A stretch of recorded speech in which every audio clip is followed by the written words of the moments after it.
Vamos lá, Amadá, você chega numa hora quente. A gente acaba de receber, neste momento, a nota da ministra Aniele Franco a respeito da entrevista exclusiva dada pelo ex-ministro Silvio Almeida aqui no UOL.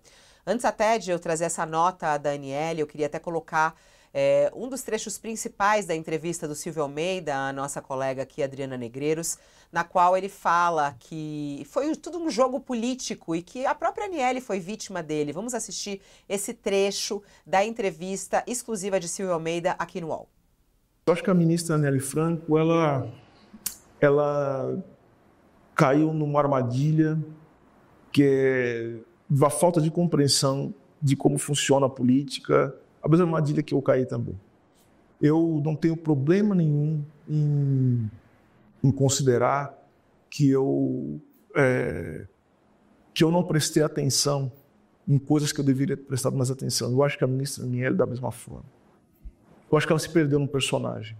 Veja só, como eu já disse, quando se tem um cargo de ministro de Estado, a intriga ela se torna uma arma política. Eu tinha uma arma apontada para mim.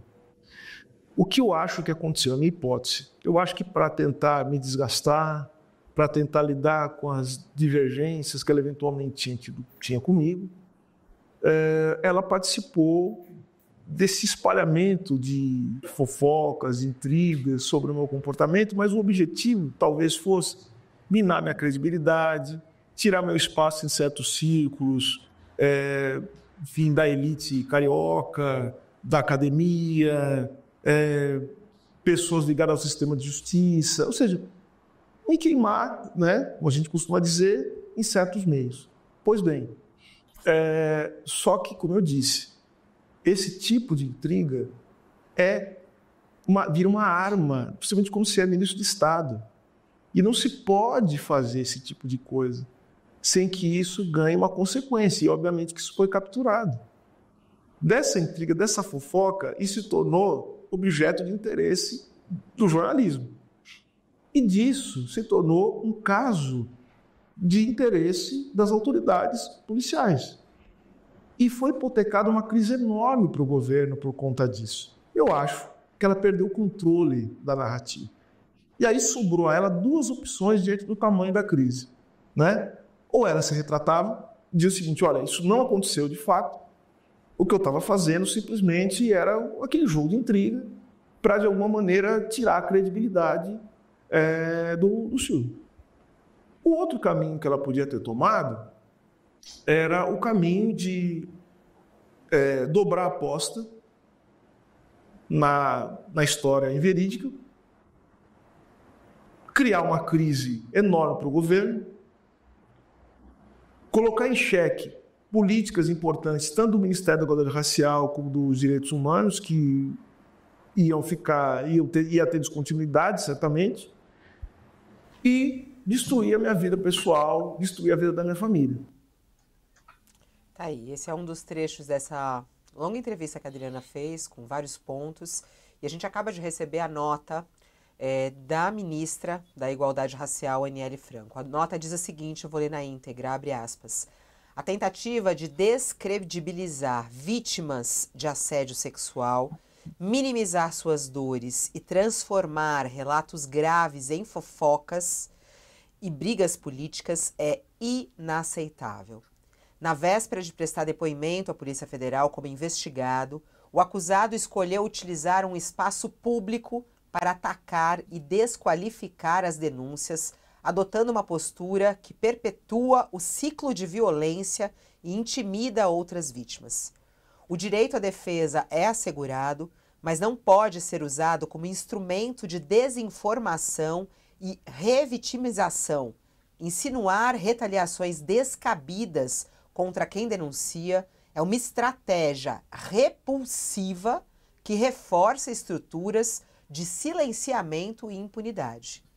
Importunação sexual não é uma questão política, é crime.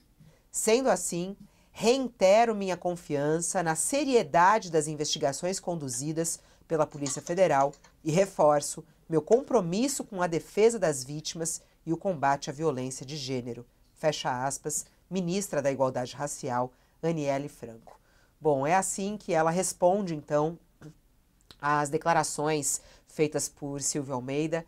A Madá está chegando agora, eu também queria muito ouvir a análise da Madeleine a respeito das declarações do Silvio Almeida e agora até mesmo nessa resposta da Aniele, né? Ela falando aqui bem forte, bem firme esse texto dela. Ela não quis conceder uma entrevista para a gente ao vivo, preferiu emitir uma nota, mas ela falando que isso, inclusive, é um instrumento que pode revitimizar, né? E atacá-la novamente, se sente atacada novamente com as declarações dele. Como é que você analisa e interpreta tudo isso, Madá? A primeira coisa que é o seguinte, importunação sexual e assédio sexual não são crimes levados a sério no Brasil. Se você, como eu, já foi vítima e denunciou na primeira hora, você sabe que você vai ser a vagabunda da vez. Isso posto, esse é um caso complicadíssimo, por quê? Porque prova contra ele não tem. E a gente tem essa nota da ministra da Igualdade Racial, que, como ministra, demorou mais de um ano para vir a público para falar do que ela sofreu. E quem aponta isso, que é algo grave, porque ela não é uma criança que foi abusada, ela era uma ministra de Estado, é uma ministra de Estado, uma mulher poderosa. E eu digo isso porque, assim, vão dizer, não, ela vai sofrer o ônus. Eu já passei por isso, denunciei no primeiro momento e paguei o ônus, porque eu tenho condição de pagar. Quem não tem condição de pagar é menina que está aí, que é a próxima geração que precisa ser protegida disso. Ela calou durante mais de um ano. Imagina você ser uma mulher ministra que sabe que tem um assediador, ela está acusando ele de assédio, e você cala durante mais de um ano, deixando quantas mulheres subordinadas a ele? Começa daí. A questão é, esse inquérito não andou, as pessoas não dão importância para isso mesmo, a sociedade brasileira não dá importância para isso, dá importância da boca para fora. Esquecer o negócio, se acomoda o assediador e é vida que segue. É assim que as coisas se passam. E o fato é, não tem uma prova contra esse homem, não surgiu, o negócio não andou.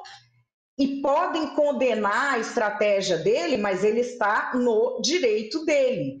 Essa questão de pode revitimizar, eu entendo essa questão da revitimização quando a gente está falando de vítimas crianças, que o depoimento tem de ser especial, que o inquérito tem de ser protegido. Agora, eu falo como mulher que foi vítima desse crime. Ou tem coragem para enfrentar ou não tem. E aqui a gente fica com um problema enorme para as vítimas reais, que é o seguinte: se cria uma história de que não pode se descredibilizar a palavra da vítima. E isso é uma capa para abrigar falsas denúncias que existem. A única defesa de vítimas reais de crimes sexuais, de predadores sexuais, a única defesa que a gente tem é a luz da verdade. É a luz dos fatos. E quando a gente tem um discurso cheio de clichês ideológicos, que se apega pouco aos fatos e muito a conceitos morais de vitimização, a gente tem um desserviço às vítimas. A árvore a gente conhece pelos frutos. Uma ministra de Estado não conseguiu levar a cabo um inquérito desses.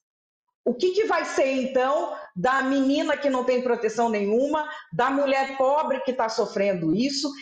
Esse caso é um caso, assim, que é emblemático para todo o país. Eu entendo que o ministro agora, diante do fato de não ter provas contra ele, ele vai sair bradando que é direito dele. Se não tem prova, ele é inocente. E essa é uma questão que a militância precisa enfrentar, porque a gente tem desde 2010 para cá essa voz completamente delirante que você tem de acreditar 100% na palavra da vítima. E isso foi um desserviço para todas as mulheres. É diante disso que a gente está agora. É esse pensamento de que tem de acreditar 100% na palavra da vítima e jogar fora os fatos faz com que nenhuma ministra de Estado consiga se defender nesse país. Se uma ministra de Estado não consegue, quem é que vai? É preciso rever isso. Tem a sua ideologia, mas quando é um caso criminal, a gente tem que se apegar nos fatos. Vamos lá, Thales. O que você